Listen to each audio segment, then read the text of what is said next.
My name is Ava Kim. I'm 28 years old, a forensic accounting graduate from UCLA. I'm not loud, and I've never been the type to stir the pot. All I ever wanted was to do my job well, keep my head down, and make my immigrant family proud.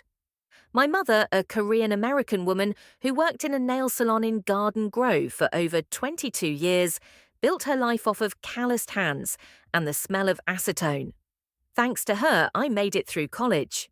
Maybe that's why I took the job at Nora Bell Supplies, a mid-sized distributor of nail products catering to salons across California, especially those run by Vietnamese and Korean immigrants. I worked as an internal accountant, managing invoices, tracking shipments, and reconciling vendor payments. That week, I got an email from Brenda Nguyen, a longtime salon owner in Westminster, complaining about a new shipment of gel polish. It smells weird, colours are patchy, and it gave my client a rash, she wrote. She attached photos and a copy of her invoice nearly $8,000 worth of premium Japanese gel. When I cross-checked the invoice code in our SAP system and pulled up the FedEx shipping record, something I do routinely, when figures don't align, I saw something off. The origin was Guangdong, China, not Japan, and the supplier listed wasn't Yamada Chemical, like the invoice said. It was Shenzhen QL Cosmetech Codality. At first, I assumed it was a mistake in data entry, but then I went back and looked through previous shipments. Same pattern. Descriptions read Japan Premium Line, but the tracking logs pointed to a warehouse in Shenzhen. I didn't tell anyone right away. I printed everything out, highlighted each inconsistency, and took the documents straight to Max, the company's CFO and acting CEO. Max was slick, always dressed in tailored suits, sipping iced no-foam Starbucks, and dropping quotes like, "We don't sell products, we sell trust." He skimmed my papers, smiled, and said, "Ava, you're a smart girl, but this industry's cutthroat. Margins are thin. Japanese suppliers are charging us double post-COVID. If we don't get creative, we don't survive. But what if clients find out I asked? They won't, unless someone tells them." I walked out of his office feeling like I'd just been pushed off a cliff. The next morning, my access to our systems was revoked, company email locked. I got called into a surprise meeting, no warning, no legal rep on my side. Inside the HR office sat Marissa, the same woman who used to forward me cat memes after quarterly closings, and a company attorney I'd only seen once before. Marissa looked down the whole time. The lawyer did the talking. "We have evidence that Ava Kim accessed confidential logistics and financial data outside of her designated role. That's part of my job. I was verifying a flagged invoice from a client. You accessed files beyond your clearance, because SAP doesn't enforce boundaries unless you manually restrict them. I was never trained on what was off limits. Didn't matter. The decision had already been made. My contract was terminated, effective immediately. I didn't cry. I just asked to pack my things. On the drive home, I texted my boyfriend Alex, a resident doctor at Long Beach Memorial. "I got fired. Can we talk tonight?" His reply came 30 minutes later. "I'm on night shift. And I think we should take a break. I don't want to be dragged into whatever this is." Dragged into whatever this is, I stared at that message for what felt like hours. 3 days later, I got a call from Brenda. "Ava, did you really leak fake info about Nora Bell? There's a Facebook group of salon owners warning about you. Someone said you're an industry mole. I hadn't told anyone, no one but Max. So who was spreading this and why I sat alone in my car outside the Nora Bell building, the place where I'd worked late nights fixing quarterly reports, thinking I had a future? Now I was blacklisted, humiliated, and discarded like yesterday's trash. But I wasn't done. Because here's what they forgot: I may be quiet, but I was trained to spot fraud. I knew how to trace, how to cross-verify, how to build a case. They kicked me out thinking I'd disappear. They were wrong. And the worst mistake Max ever made. He underestimated a woman raised by a nail tech who survived off tips and never backed down from hard work. It took me about a month to accept that everything I'd built over the past 5 years was gone. I didn't even tell my mum, who still thought I was working at a high-end Japanese beauty company. She used to brag about me to her friends at the market, saying, "My daughter works with products celebrities use." But I didn't have time to sulk. I went back to freelancing, taking small accounting gigs from nail salons, mostly Vietnamese and Korean-owned businesses, around Little Saigon. One of my mother's old friends, Kim An, reached out and asked if I could help. She was getting complaints from customers about a recent gel polish shipment, and the distributor, of course, was Nora Bell. When I showed up, she handed me a box of polish. The label said "Made in Japan," but underneath on the shipping sticker it read "PRC People's Republic of China." I opened one of the bottles, a thick, cloudy red. It smelled more like paint thinner than polish. One of her clients had developed a rash on her fingertips after using it. I asked if I could keep a few samples and copies of her invoices. She agreed. "Something's off with these numbers," she said, pointing to the billing lines. She was right. For the exact same product code and description, premium Japanese gel polish, the unit price varied by as much as 60% between shipments, and every invoice was signed off by one person, Crystal Monroe. Crystal? I remembered her now, Max's assistant, the girl with influencer hair designer heels and a look on her face like she always knew something you didn't. Once she smirked when I asked her for an invoice clarification. I started digging through social media. It took 5 minutes to find her Instagram public, of course, a mix of glam selfies and behind-the-scenes warehouse shots. But one story caught my eye, a sticker saying Shenzhen trip with a laughing emoji. Location tagged in China, so much for Made in Japan. I saved everything: screenshots, photos, captions. I reopened a backup folder I'd saved to my USB drive before I got fired. It wasn't hacking, it was just instinct. A forensic accountant always keeps receipts. I labeled it QL Investigation, and then I texted Logan Chavez, my old UCLA classmate, now an investigative reporter for a consumer watchdog platform called Consumer Frontline. We had once studied fraud detection together. He'd since taken that passion into journalism. I sent him a few invoices and the Instagram post. Logan called me that night. "Ava, this is bigger than a mislabeled box. If that product caused skin reactions and the label was faked, it's a direct violation of FDA regulations. All I have is a few files from before they locked me out. It's enough to start. I'll cross-check complaints filed with the FDA. If this is part of a pattern, we have something." 3 days later, he called again. The FDA's recorded at least 7 reports of skin reactions tied to Nora Bell products in the past 9 months. But they were dismissed for lack of evidence. We need more. I know a few salon owners who might speak up. They've got the receipts and photos. Good. But I also need proof that Nora Bell knew and kept selling. That's the kill shot. I knew this wasn't just about bad polish anymore. It was about deceit, fraud, and endangering people like my mother, like Kim An, like every hard-working woman who trusted a bottle because it said non-toxic and Japanese quality. Logan and I made a plan. I collected more invoices from Kim An and 2 other salon owners. One of them told me her customer had to visit a dermatologist after using a color called Tokyo Bloom, which, according to a local lab test, contained toluene at triple the FDA's safety threshold. We compiled the evidence, wrote up a formal report, and shared it with a legal team that partnered with Consumer Frontline. They prepped it for whistleblower status and began contacting public health organizations. Then came the waiting. A couple of weeks later, I visited Kim An's salon again and overheard her staff whispering FDA raided Nora Bell's warehouse last week. Someone on the inside leaked it. Whoever it was, damn brave. I kept walking eyes forward. I didn't feel brave. I felt tense. But for the first time in months, I didn't feel helpless. I had touched the root. And I knew Max wouldn't stay quiet for long.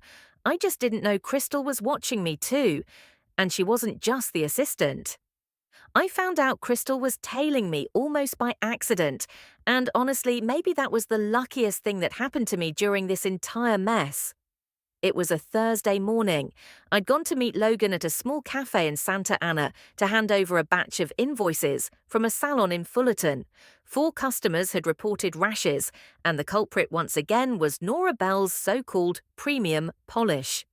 I got there early planning to review some notes when I spotted her. Crystal. She was sitting in a black SUV across the street, engine off, sunglasses on, just staring into the cafe, not scrolling her phone, not reading, just watching. And it wasn't some random resemblance. I knew that slender frame, the always too tight blouse, and that leather Louis Vuitton bracelet she wore like a badge of power around her wrist. I didn't let her see me react, but in that moment, I knew everything I'd been doing. It wasn't in the shadows anymore. Logan didn't even flinch when I told him later. We figured they'd catch on eventually, he said. Yeah, but if Crystal's showing up in person, she's either scared or she's got orders. Then we need to know who she really is.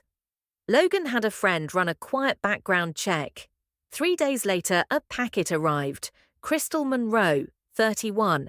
Previously employed by 2 other cosmetics distributors, both under federal investigation for pricing manipulation.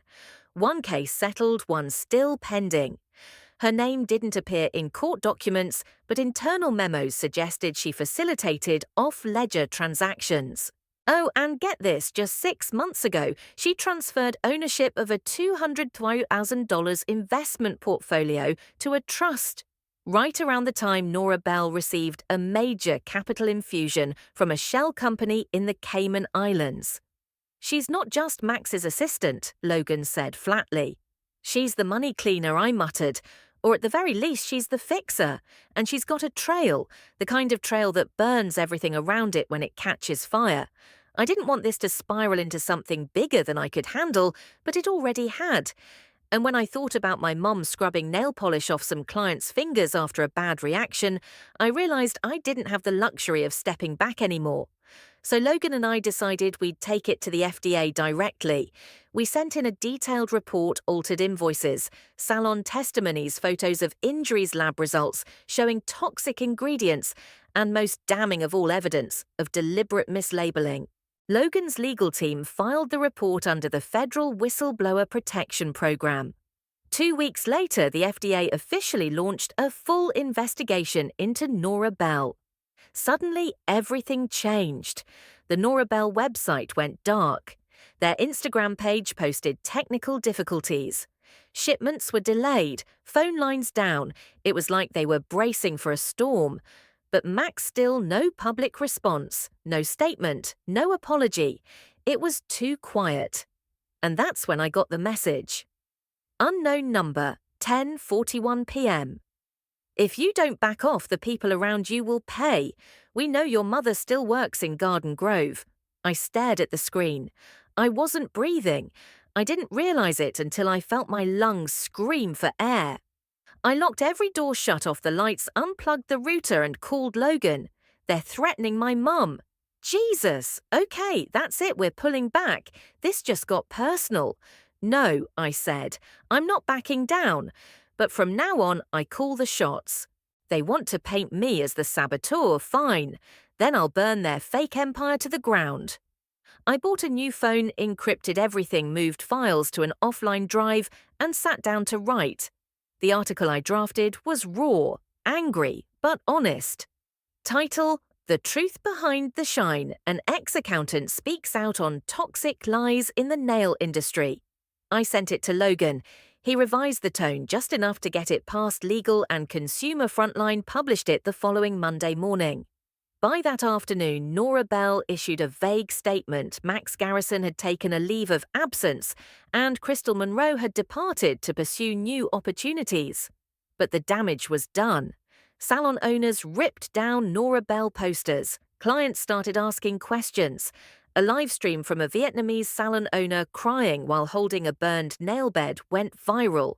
And then at midnight, an email arrived in my inbox from anonymous@larkmail.com. I have what you want. I'm ready to talk, but not if you take this to the media first. I thought I was helping Max save the company. Now I know I was just cleaning up his messes. Crystal. She was reaching out. But was it a genuine offer or another trap I had one shot to figure it out? And if I was wrong, this whole thing could blow up in my face. It took me 2 days to respond to Crystal's email, not because I was scared, at least not in the way I expected, but because I needed to be sure. Was she genuinely switching sides? Or was this bait I agreed to meet her at a public spot, a coffee shop inside the Huntington Beach Public Library? Saturday morning, 9 a.m. The place was quiet neutral and had cameras. I picked a table near the back, close to an exit. Crystal showed up on time, gone with the pencil skirts and designer heels. She wore a loose white blouse, her hair tied back, no makeup, dark circles under her eyes like she hadn't slept in days. She sat down across from me and placed a brown envelope on the table. These are printouts from Max's personal email. Contracts, wire transfers through offshore accounts, conversations with the factory in China. I can send the originals too, but I need something first. What do you want? Protection? I want out, and I want to not be the only one paying for this. I studied her. She didn't look guilty. She looked exhausted. She looked like someone who had carried a secret for far too long and finally realized it would kill her if she didn't let go. I'm not a lawyer, I told her, but I can connect you with the FDA's legal unit and the whistleblower attorneys. You'll have to come clean. No holding back. I know, and I'm ready. She left without finishing her drink, leaving me with a folder of sins disguised as spreadsheets. That night I scanned every document, forwarding them to Logan. He called back at 2 a.m., his voice heavy with adrenaline. This is it, Ava. The smoking gun. Among the emails was one sent from Max to Crystal 6 months earlier. If you think anyone's going to believe a blonde assistant signed off on toxic imports by herself, you're underestimating me. If this goes down, you're the fool girl. I read that line 3 times, first with anger, second with disbelief, and third with something closer to clarity. Crystal wasn't innocent, but she wasn't the mastermind. She was a cog. A willing cog, yes, but one Max had every intention of grinding into dust if things went south. Logan's team assembled a full report.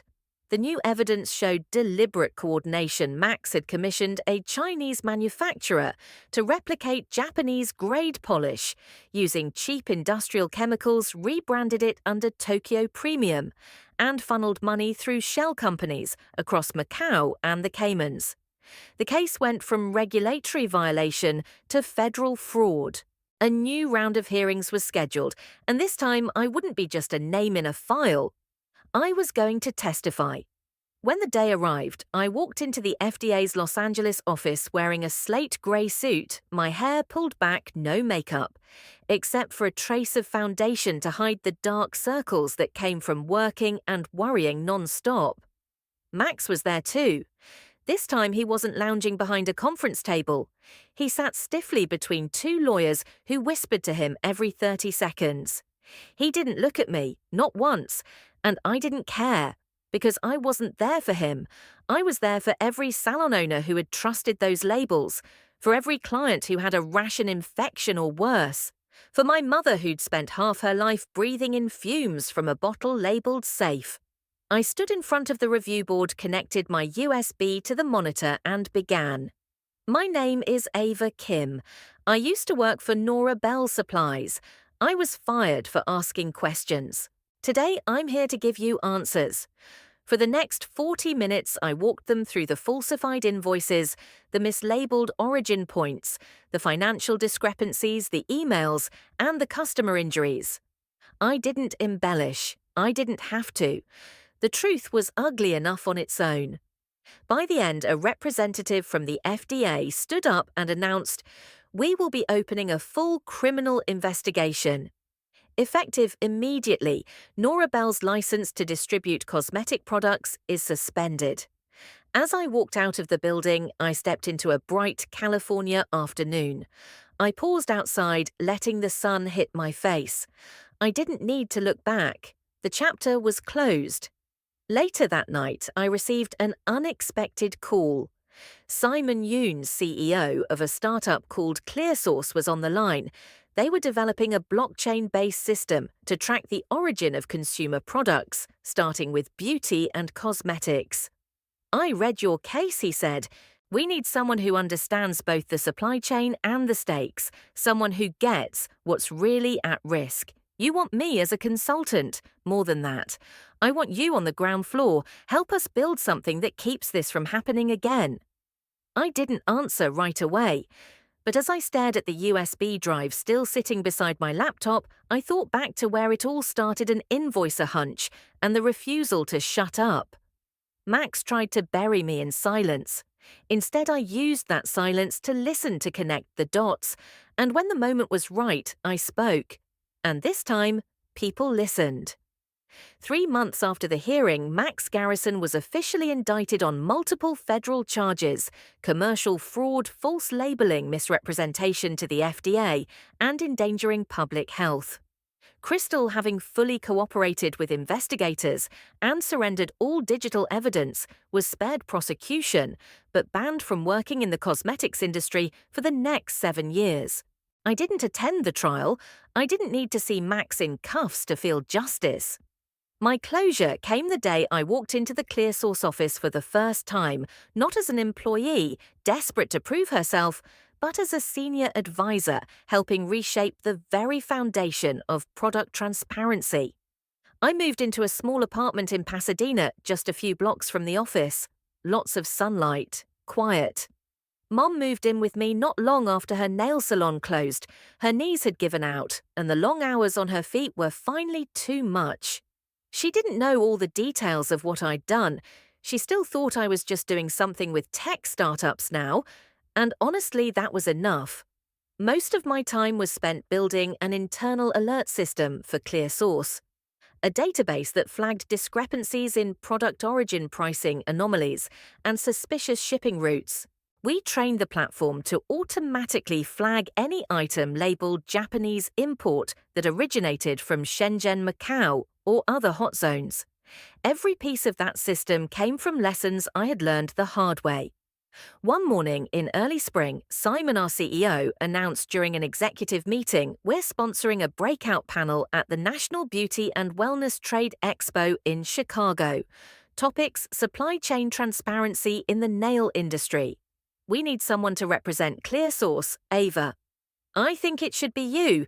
I didn't say yes immediately. That night, I sat on the edge of my bed, looking out over the Pasadena skyline. On my desk sat the old USB drive, the same one that had once held my entire case against Max. My fingers brushed over it like muscle memory. Part of me wanted to erase it, wipe the slate clean, but another part of me remembered this wasn't a scar, it was a map. So I wrote back, "I'll do it. I'll speak at Chicago." The expo was packed. Swarms of people, vendors, influencers, and buyers. My panel was in one of the smaller side rooms far from the flashy main stages. But by the time I walked in, every seat was filled. Salon owners, cosmetology students, legal consultants. A few people I recognized from the Nora Bell case sat near the back. I took the mic and said, "I'm not a tech founder. I'm not a policymaker. I'm an accountant who got fired for noticing a pattern. But I'm also someone who refused to stay quiet. And if someone like me can help shift the system, then so can you." After the talk, a girl approached me, probably 22, Asian American, glasses, messenger bag full of highlighters. She introduced herself as Emily, a chemistry major at DePaul. "I read your article," she said. "It's why I switched from marketing to product safety. I never thought someone like us could change anything." I smiled genuinely for the first time in a long while. That evening, on the flight back to LA, I pulled out my phone and found a message waiting in my inbox. Sender unknown. "You win, but I won't be the only one to fall. Good luck keeping your new world as clean as you pretend it is. Max." There was no signature, no threat, just poison dressed as closure. I didn't reply. I didn't need to. Because this time I wasn't standing alone. I had an entire system. I had a team. I had salon owners, students, software engineers, and regulators all watching, ready to hold the industry accountable. And Max, he could watch too, but from the sidelines. A year into my role at ClearSource, I started noticing something shift across the beauty industry, especially in California. The FDA had issued a new regulation. Every imported beauty product must carry a QR code that allows end-to-end traceability. No more hiding behind premium branding or slick packaging. You couldn't slap a cherry blossom on a bottle and call it Japanese anymore, not without proof. Some of the biggest salon chains were now marketing themselves as ClearSource Verified. That phrase, ClearSource Verified, had become a mark of trust. And weirdly enough, I never planned for any of it. Crystal, meanwhile, had relocated to Colorado. She now worked as a sales rep for an eco-grocery chain. One day, I received a long email from her. It didn't ask for forgiveness, nor did it try to justify anything. It simply said, "I don't expect redemption, but thank you for not turning my name into a headline." I didn't respond, not out of spite, but because some things don't need to be said. Silence in that moment was its own kind of closure. In October, UC Irvine invited me to speak at a conference. The topic, from whistleblower to system architect, reclaiming power through transparency. I didn't show up with a TED talk or a polished story. I just told the truth. About the invoice, the gut instinct. The moment I realized staying quiet would make me complicit, and how I learned to weaponize that silence not through revenge, but through systems. After I stepped off stage, a woman approached me. Middle-aged, warm face, Vietnamese accent, thick and familiar. "You're Ava Kim, right? My daughter owns a nail salon in San Jose. She read your article. We all did. We always say because of you, things are a little cleaner now." That night back at my apartment, I pulled out the old USB, the same one I once clutched like a life raft when everything else was slipping away. I stared at it for a long while, thinking I'd erase it. Clean slate, right, but I didn't. Instead, I opened a photo tucked inside an old folder, one of my mother younger, and smiling nervously standing in front of the first salon she ever worked at. Her hand held a nail file. Her hair was tied back tight. There was pride in her eyes and exhaustion. I set that photo as my laptop wallpaper, not to remember where I came from, but to never forget who I'm fighting for. Weeks later, I was invited to testify at the California State Assembly as part of a panel proposing new legislation for consumer product transparency, not as a whistleblower, not as a victim, but as an expert. I stood in front of the assembly members, laid out what needed to change, what loopholes still existed, and how a single manipulated invoice nearly wrecked the lives of countless small business owners. And when I walked out into the sun that afternoon, I didn't feel triumphant. I felt, right, that was enough. Before heading home, I stood on the Capitol steps, looked up at the blue sky, and let myself breathe it in. The same sun that once beat down on me the day I was fired at Nora Bell. Now felt warm, honest, because this time I wasn't leaving in shame. I was walking forward with my name intact, my voice louder than ever, and a future I'd built on the ruins of a lie. A final lesson. Here's what I learned. Justice doesn't always arrive with a bang. Sometimes it comes in quiet choices, in keeping your head high while others try to bury you, in knowing the truth is a long game and having the guts to play it all the way through. Back then, I got fired for asking one question too many. Today, I help write the rules that demand we all ask more. And if you ask me whether I'd go back and undo any of it, I'd say no. Because that moment, that first invoice, that first question, that first refusal to look the other way, that moment didn't ruin my life. It defined it.